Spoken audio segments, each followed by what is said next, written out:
Good afternoon, good morning, good evening, जिस भी time आप लोग देख रहे हैं इस वीडियो को। तो आज हम डिस्कस करेंगे chapter number 7, motion and measurement of distance, class 6 science. तो आई होप आप सभी के लिए बेनिफिशियल होगी ये डिस्कशन जो हम करने जा रहे हैं। स्टार्ट करते हैं चैप्टर को। There was a general discussion among the children Paheli and Boojho's class. यानी कि एक सामान्य डिस्कशन चल रहा था पूजो और पहेली की क्लास में। वो डिस्कशन क्या था? दे about the places they had visited during the summer vacation. यानी कि गर्मियों की छुट्टियों में जो बच्चे थे पूजो और पहेली की क्लास के, उन्होंने कहाँ पर विजिट किया था उसके बारे में डिस्कशन चल रहा था। Someone had gone to their native village by a train. किसी बच्चे ने बताया कि वो अपने नेटिव विलेज में गया है, एक ट्रेन के माध्यम से गया। Then a bus, फिर उसने बस ली। And finally a bullock cart, और अंत में वो एक बुल्लॉक कार्ट यानी कि बैलगाड़ी में बैठकर उसने ट्रैवल किया। One student had travelled by an aeroplane, एक बच्चे ने बताया कि उसने एरोप्लेन से यात्रा की है। Another spent many days of his holidays going on fishing trips in his uncle's boat, एक और अन्य बच्चे ने बताया कि बहुत सारे दिन उस बच्चे ने हॉलीडेज़ के व्यतीत किए हैं अपने अंकल की बोट में फिशिंग ट्रिप पर जाकर, मछलियाँ पकड़ने की ट्रिप पर जाकर। The teacher then asked them to read newspaper articles that mentioned about small wheeled vehicles that move on the soil of Mars and conducted experiments. Teacher ने कहा उन बच्चों से कि आप न्यूज़पेपर में से ऐसे आर्टिकल्स को रीड करिए जिसमें छोटे पहिए के जो व्हीकल हैं उसके बारे में मेंशन किया गया हो, जो कि मार्स पर जो है एक्सपेरिमेंट कंडक्ट करने जाते हैं। These vehicle were taken by spacecraft, और इन व्हीकल्स को स्पेस क्राफ्ट द्वारा ले जाया जाता है all the way to Mars तक, यानी कि जो हमारा ग्रह है वहाँ तक। Meanwhile, Paheli had been reading stories about ancient India and wanted to know how people traveled from one place to another in earlier times. उसी टाइम क्या हो रहा था, जो पहेली है वो रीड कर रही थी उन स्टोरीज़ के बारे में, हमारे एंशियंट इंडिया यानी कि प्राचीन भारत की स्टोरीज़ के बारे में रीड कर रही थी। और वो बहुत ज़्यादा इच्छुक थी इस बात को जानने की कि पुराने टाइम में, अर्लियर टाइम में जो लोग थे वो कैसे ट्रैवल किया करते थे। नेक्स्ट है, ये जो आपको डिस्कशन दिया गया वो चैप्टर में जो हम पढ़ने वाले हैं उसका डिस्कशन दिया गया है, जस्ट एक इंट्रोडक्शन है। अब है 7.1 स्टोरी ऑफ ट्रांसपोर्ट। ट्रांसपोर्ट का मतलब होता है यातायात। एक जगह से दूसरी जगह पर जाने के लिए हम जिस भी मीडियम का यूज़ करते हैं, जैसे कि बस, ट्रेन, साइकिल एक्सेट्रा, उनकी स्टोरीज देखते हैं, उनकी कहानी देखते हैं, कैसे उनकी शुरुआत हुई थी हमारे ट्रांसपोर्ट्स की। Long ago people did not have any mean of transport. पहले के टाइम पर क्या था, लोगों के पास कोई भी माध्यम नहीं था ट्रांसपोर्ट का। माध्यम का मतलब है जैसे कि आजकल हम देखते हैं हमारे पास प्लेन है, बोट है, शिप है, बस है, ट्रेन है, ये सब चीज़ें नहीं थी पहले। They use to move only on foot and carry goods on their back, वो अपने पैरों की हेल्प से ही एक जगह से दूसरी जगह पर जाते थे और जो सामान था उसको अपनी बैक पर, पीठ पर लाद कर ले जाते थे। Later on they began to use animals for transportation. बाद में उन्होंने यातायात के लिए, ट्रांसपोर्टेशन के लिए एनिमल्स का यूज़ करना स्टार्ट कर दिया, हॉर्स का, बुल का और आपके डंकी का। For transport through water routes, boats were used from ancient time. जो बोट्स हैं, पानी के जो रास्ते हैं वहाँ पर ट्रांसपोर्ट के लिए जो बोट्स हैं वो पुराने टाइम से ही, एंशियंट का मतलब होता है प्राचीन, पुराने टाइम से यूज़ की जा रही थी। To begin with boats were simple log of wood in which a hollow cavity could be made. लेकिन पहले के टाइम में जो स्ट्रक्चर था ना बोट का, जैसे कि हम आज देखते हैं, ऐसा स्ट्रक्चर नहीं था। सिंपल एक लकड़ी का गट्ठा सा होता था, मान लो लकड़ी का एक लकड़ी ही होती थी, मान लो जैसे पेड़ का लॉग होता है वैसी होती थी, उसमें बीच में एक होल किया हुआ होता था जहाँ पर कोई भी इंसान बैठ सकता था। इस तरह से बोट बनी हुई होती थी। यानी कि देखो मैं आपको बनाकर दिखा रही हूँ स्क्रीन पर, इस तरह से एक लकड़ी का लॉग होता था और यहाँ पर जो है वो एक कैविटी होती थी, यानी कि खाली स्पेस होता था ताकि कोई भी बैठ के ट्रैवल कर सके। Later people learn to put together different pieces of wood and give shape to the boards. बाद में क्या किया, लोगों ने सीखा और बहुत सारे पीसेस को एक साथ जॉइन करके एक बोर्ड की शेप देने की कोशिश की। दी शेप्स, स्टार्ट करते हैं। The shapes imitated the shape of the animal living in water. अब जो ये शेप्स थी वो इस तरह की थी जैसे कि एनिमल रहते हैं वाटर के अंदर, वाटर एनिमल होते हैं, इस तरह की एक्वाटिक एनिमल्स की शेप देने की कोशिश की थी। Recall our discussion, recall our discussion, 1 minute, yes, recall our discussion of this streamlined shape of fish in chapter number 5 and 6। I hope कि आप लोगों ने 5 और 6 चैप्टर नंबर रीड किया होगा जिसमें डिस्कशन दिया हुआ है स्ट्रीमलाइन शेप के बारे में। स्ट्रीमलाइन शेप जो होती है, शेप की होती है, कैसे होती है, इस तरह से होती है, यानी कि यहाँ से नैरो होती है, यहाँ से इसकी ब्रेथ थोड़ी ज़्यादा हो जाती है, उसके बाद दोबारा से नैरो हो जाती है, इस तरह की शेप। ओके, स्टार्ट करते हैं। In invention of the wheel made a great change in modes of transport.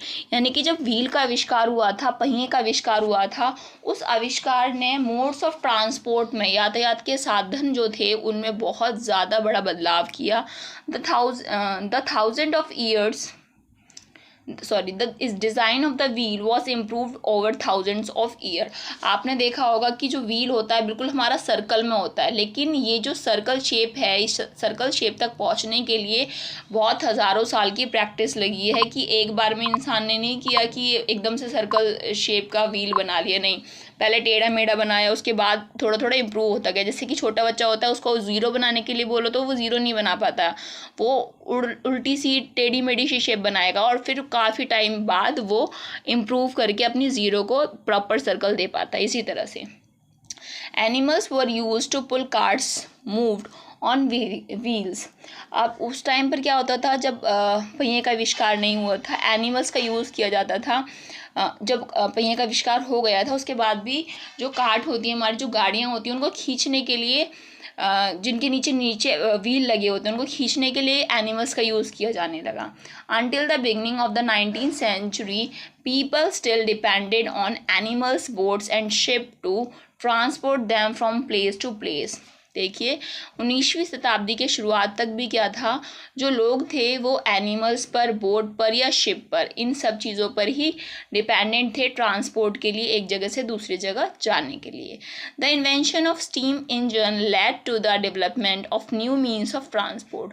फिर क्या हुआ, कुछ टाइम बाद स्टीम इंजन का आविष्कार हुआ और स्टीम इंजन के आविष्कार ने भी एक बहुत बड़ा चेंज ला के दिया मीन्स ऑफ ट्रांसपोर्ट में। Railroads were made for steam engines driving carriage and wagons. और फिर क्या हुआ, स्टीम इंजन की इन्वेंशन से रेल रोड्स का आविष्कार हुआ और सामान को ढोया जाने लगा। लेटर केम नेक्स्ट पेज देख लेते हैं। यहाँ देखिए, ये आपको दे रखे हैं मीन्स ऑफ ट्रांसपोर्ट, ये सारे मीन्स ऑफ ट्रांसपोर्ट आपको यहाँ पर दे रखे हैं, आप चाहें तो देख सकते हैं। उसके बाद नेक्स्ट हम नीचे चलते हैं नेक्स्ट पेज पर। Later came automobiles such as motor car, trucks and buses। और उसके बाद क्या हुआ, ये सारी चीज़ों का आविष्कार हुआ ऑटोमोबाइल्स की वजह से, मोटर कार का, ट्रक्स का, बसेस का। मोटर कार मतलब खुद से चलने वाली चीज़ें। Motorized boats and ship were use as means of transport on water. पहले क्या होता था, जो बोट या शिप होती थी उनको चप्पू से चलाया जाता था। आपने देखा होगा मूवीज़ वगैरह में, पुरानी मूवीज़ में दिखाते हैं, एक छड़ी सी होती है उसे चलाते हैं। लेकिन बाद में मोटर का यूज़ किया गया, मोटराइज्ड बोट्स आ गई, शिप आ गई, जिसमें सिर्फ हमें मोटर की हेल्प से जो बोट्स थी वो अपने आप चलती थी, हमें चलाने की ज़रूरत नहीं पड़ती थी। The early years of 19 saw the development of aeroplanes. यानी कि एरोप्लेन का आविष्कार भी 19वीं शताब्दी के शुरुआत में ही हो गया था। These were later improve to carry passengers and goods. और बाद में इनको इम्प्रूव किया गया और ये सामान और यात्रियों को भी ले जाने लगे, ट्रांसपोर्ट करने लगे। Electric trains, monorails, supersonic aeroplanes and spacecraft are some of the contribution of 20th century. यानी कि 20वीं शताब्दी में मोनोरेल्स, ट्रेन्स, आपकी इलेक्ट्रिकल, सुपरसोनिक प्लेन्स, स्पेसक्राफ्ट, इन सभी का आविष्कार हुआ है। इन सभी ने एक योगदान दिया है अपना 20वीं सेंचुरी में। फिगर 7.1 में आप देख सकते हैं, जो हमने पहले डिस्कस किया था, पिछले आपको मैंने पेज पर पिक्चर दिखाई थी। Show some of the different modes of transport, यानी कुछ मोड्स ऑफ ट्रांसपोर्ट उसमें दिए गए हैं। मोड्स या मीन्स, बात एक ही है, साधन ट्रांसपोर्ट के। Place them in the correct order from the earliest mode of transport to the most recent. आपको उसको जैसे सबसे पहले किस तरह के मोड्स ऑफ ट्रांसपोर्ट का यूज़ किया जाता था, उसके बाद कौन से, उसके बाद कौन से, और उसके लेटेस्ट कौन से हैं, इस तरह से आपको उसको कैटेगराइज करना है, एक फॉर्म में लगाना है, एक ऑर्डर में लगाना है। Are there any of the early modes of transport that are not in use today. क्या कोई ऐसा भी मोड ऑफ ट्रांसपोर्ट है जो कि अब यूज़ नहीं किया जाता है, पहले के टाइम में यूज़ किया जाता था? तो आप सोच के बता सकते हैं। आई थिंक बैलगाड़ी, तांगा यूज़ होता है, बट बहुत कम यूज़ होता है अब। How wide is the desk, यानी कि जो डेस्क है वो कितनी चौड़ी है। चलिए इससे भी डिस्कस कर लेते हैं, पढ़ लेते हैं।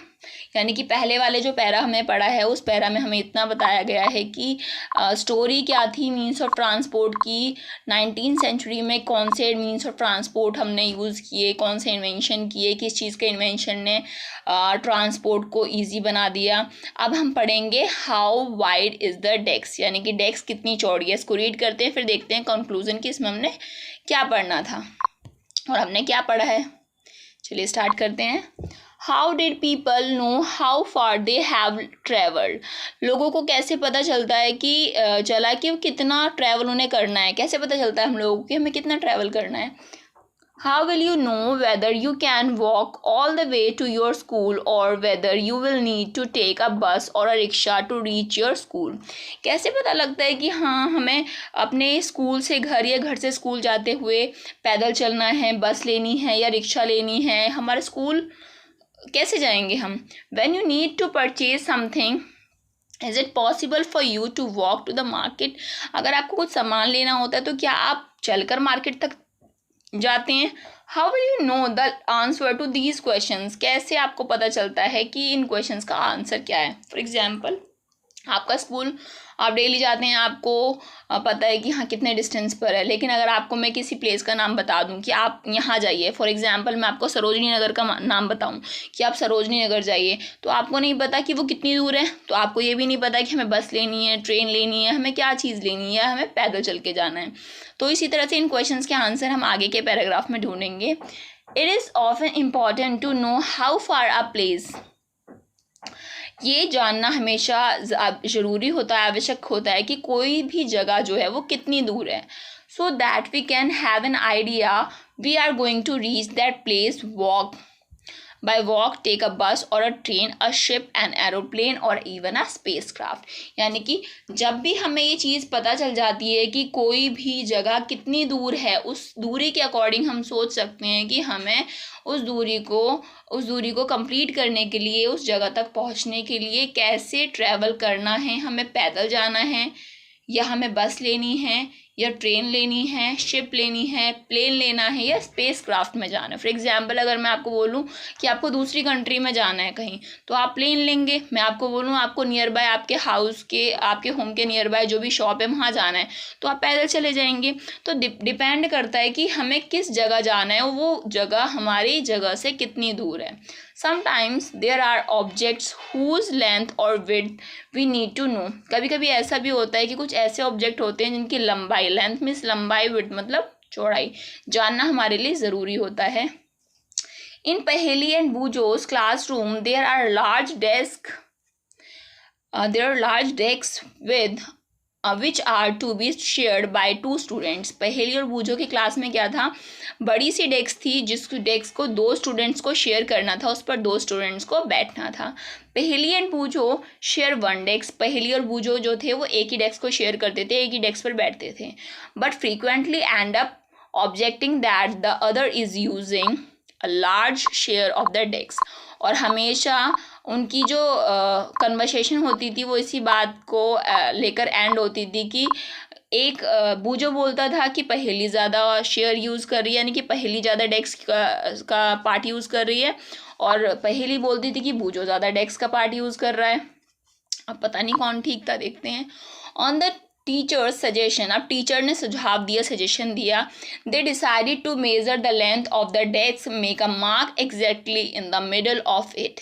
अब टीचर के सजेशन पे क्या किया गया कि हम डेस्क की लेंथ को नापेंगे। उसको नापने के लिए बीच में एक मार्क, यानी कि मिडल में, डेस्क के मिडल में एक मार्क किया गया। And draw a line to separate the two halves of the desk, और डेस्क को दो बराबर पार्ट्स में डिवाइड करने के लिए कहा गया। Both Paheli and Bujho are very fond of playing gilli danda with their friends. पहेली और बूझो जो थे वो बहुत ज़्यादा शौकीन थे गिल्ली डंडा खेलने के अपने फ्रेंड्स के साथ। बूझो bought a set of gilli and डंडा विद हिम। बूझो ने क्या किया, अपने साथ एक सेट ले आया जिसमें एक गिल्ली थी और एक डंडा था। Here is how they try to measure the length of the desk using the डंडा एंड द गिल्ली। अब वो डंडा और गिल्ली की हेल्प से क्या करने लगे, डेस्क को मेजर करने लगे, डेस्क को नापने लगे। जैसे कि आप 7.2 में देख सकते हैं गिल्ली और डंडे की हेल्प से किस तरह से नापा जा रहा है डेस्क को। The desk seem to be having a length equal to डंडा's length and 2 length of गिल्लीज। अब जब डंडे और गिल्ली से मेज़र किया गया तो पाया गया कि जो लेंथ है, जो लंबाई है डेस्क की, वो 2 डंडे और 2 गिल्ली के बराबर है, ये पाया गया। अब क्या गया, drawing a line in the middle of the desk leave each of them happy with a half of desk equal to a डंडा and a गिल्ली in the length। अब दोनों को क्या किया गया, दोनों को हाफ पार्ट दे दिया गया डेस्क का, यानी कि एक गिल्ली और डंडा का जो पार्ट था वो बूझो को दे दिया गया, एक गिल्ली और डंडा का पार्ट जो था वो पहेली को दे दिया गया। आप देखिए आगे क्या होता है। आफ्टर अ फ्यू डेज, कुछ दिनों बाद, the marked line gets wiped out. जो लाइन खींची गई थी वो वाइप्ड आउट हो गई, मिट गई। Bujho now has a new set of gilli and danda as he lost his old one. जो लाइन खींची गई थी डिवाइड करने के लिए डेस्क को, वो भी मिट गई, और बूझो के जो गिल्ली डंडा का सेट था पुराना वाला, वो भी खो गया। भाई बड़ी ज़्यादा समस्या हो गई। अब देखो आगे क्या होगा। Here is how the length of the desk seem to measure using the गिल्ली एंड डंडा। ये आपको दिखाया गया है कि किस तरह से बूझो और जो पहेली है उसने डेस्क, उन दोनों ने डेस्क को मेज़र किया होगा। 7.3 में भी दिखाया गया है एक फिगर, देखिए इस फिगर में क्या हो रहा है। इस फिगर में जो डेस्क की लेंथ है वो 2 डंडे के बराबर है, एक गिल्ली के बराबर है, पर दूसरी गिल्ली फिट नहीं आ रही है। पढ़ते हैं इसको, पढ़ते हैं, देखते हैं क्या बोला गया है इसमें। स्टार्ट करते हैं इसको भी। Hello, now when measured with a new set of gilli and डंडा। अब क्या किया गया, जब लाइन मिट गई है डेस्क को 2 पार्ट में डिवाइड करने वाली, तो जो नए गिल्ली डंडा है उससे मेजर किया गया लेंथ को। The desk length seem to be about 2 dandas length. अब जो लंबाई थी डेस्क की वो 2 डंडे के बराबर, 1 गिल्ली length with a small length still left out. एक गिल्ली के बराबर थी लेकिन थोड़ा सा स्पेस अभी भी बचा हुआ था, जो कि एक गिल्ली से कम का स्पेस था। दिस इज लेस देन 1 गिल्ली लेंथ नाउ व्हाट। अब एक गिल्ली से तो कम लेंथ थी, अब क्या किया जाए। What would you suggest Paheli and Bujho do to measure the length of the whole desk. अब आप क्या सजेस्ट करेंगे, क्या सुझाव देंगे कि बूझो और पहेली डेस्क की लेंथ को कैसे मेजर करें। Can they use a cricket wicket and bail to measure the length, और do you think that this might create the similar problem. अब क्या आप ये सजेशन देंगे कि जो क्रिकेट में विकेट या जो बेल यूज़ की जाती है उसकी हेल्प से लंबाई को नापें, अगर उसकी हेल्प से नापेंगे तो हो सकता है कि दोबारा से सेम प्रॉब्लम क्रिएट हो। One thing they could do is to take a small length of string and mark 2 points on it. अब वो एक और चीज़ क्या कर सकते हैं, वो एक मिनट, दूसरी चीज़ और क्या कर सकते हैं, वो ये कर सकते हैं, वो एक छोटा सा स्ट्रिंग का पीस ले सकते हैं, छोटी सी लंबाई का, कम लंबाई का, और उस पर 2 पॉइंट मार्क कर सकते हैं। स्ट्रिंग मतलब होता है धागा, ले सकते हैं। This will be a string length. जैसे देखिए आप यहाँ पर बूझों ने धागा लिया हुआ है। They can measure the width of the डेक्स इन स्ट्रिंग लेंथ। अब वो क्या कर सकते हैं, स्ट्रिंग लेंथ से जो लंबाई है धागे की, उसकी लंबाई से जो डेक्स की लंबाई है उसको मेजर कर सकते हैं। आगे है, how can they use the string to measure distance less than the length of a string. अब वो उस लंबाई को कैसे मेज़र करेंगे, जिसकी मान लीजिए जो स्ट्रिंग है वो इतनी सी है, यहाँ मेज़र कर लिया, अब बाकी का पार्ट बचा है उसको कैसे मेज़र करेंगे। They can fold the string and marked it into 1/2, 1/4 and 1/8 string length. अब वो क्या कर सकते हैं, देखिए इसमें क्या समझाया गया है, इसको थोड़ा सा डीप समझाना पड़ेगा आपको। वो क्या कर सकते हैं, फॉर एग्जाम्पल मान लीजिए ये लेंथ है इसके पास, बूझों के पास जो पिक्चर में दे रखी है, यहाँ पर इन्होंने मेज़र कर लिया, इतनी आ गई, ठीक है, इतनी लेंथ आ गई, ये हमारी लेंथ कंप्लीट हो गई।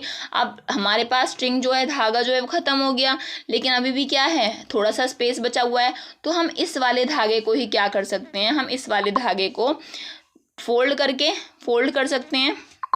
दूसरा कलर ले लेते हैं, इस वाले ये जो धागा है उसको फोल्ड कर सकते हैं, हाफ पार्ट में फोल्ड कर सकते हैं, ठीक है, हाफ पार्ट में फोल्ड करेंगे और फोल्ड करने के बाद मेज़र करेंगे। अगर फिर भी बचेगा फिर उसको हाफ पार्ट में फोल्ड करेंगे, फिर मेज़र करेंगे, ठीक है, इस तरह से मेज़र कर सकते हैं। अगर आपको ये चीज़ समझ नहीं आई तो आप मुझे बता सकते हैं, मैं एक वीडियो सेपरेट से बनाकर डाल दूंगी किस तरह से बूझ और पहेली ने मेज़र किया था, कमेंट कर दीजिएगा इस वीडियो के नीचे।